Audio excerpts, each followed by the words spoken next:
जी हाँ, आदरणीय प्रधानमंत्री नरेंद्र मोदी के खिलाफ अपने मंत्रियों की आपत्तिजनक टिप्पणियों को लेकर मालदीव के भारत से रिश्ते तल्ख हो चुका है। इस बीच मालदीव के राष्ट्रपति मोहम्मद मुइज्जू ने बुधवार को चीनी राष्ट्रपति शी जिनपिंग से मुलाकात की। इसके बाद दोनों देशों ने पर्यटन सहयोग सहित 20 अहम समझौता पर हस्ताक्षर किए और अपने द्विपक्षीय संबंधों को व्यापक रणनीतिक साझेदारी तक बढ़ाने की घोषणा की। मुइज्जू ने कहा कि वो इस बात को लेकर सम्मानित महसूस कर रहा है कि वो अपनी पहली राजकीय यात्रा पर चीन आया है तथा वो इस वर्ष चीन आने वाली पहले विदेशी राष्ट्राध्यक्ष है। उन्होंने आगे कहा कि ये दर्शाता है कि दोनों पक्ष द्विपक्षीय संबंधों को कितना महत्व देता है।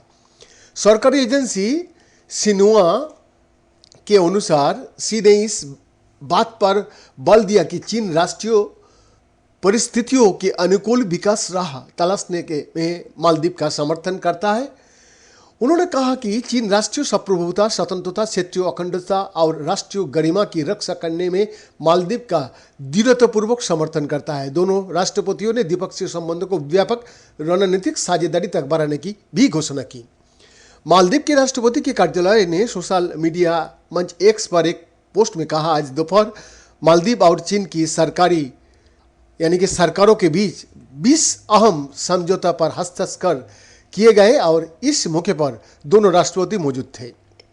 इन समझौतों में पर्यटन सहयोग, आपदा जोखिम में कमी, समुद्री अर्थव्यवस्था, डिजिटल अर्थव्यवस्था में निवेश को मजबूती देना और बेल्ट एंड रोड पहल शामिल है। चीन मालदीव को अनुदान सहायता भी देने को तैयार हो गया है, लेकिन राशि का खुलासा नहीं किया गया। आपको बता दें कि मुइज्जू और उनकी पत्नी साजिदा मोहम्मद का बीजिंग में गर्मजोशी से स्वागत किया गया।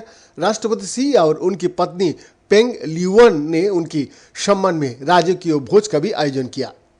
मालदीव के राष्ट्रपति की चीन की राजकीय यात्रा प्रधानमंत्री मोदी के खिलाफ उनके मंत्रियों की अपमानजनक टिप्पणियों और यूरोपीय संघ चुनाव अवलोकन मिशन की एक रिपोर्ट जारी होने की पृष्ठभूमि में हो रही है।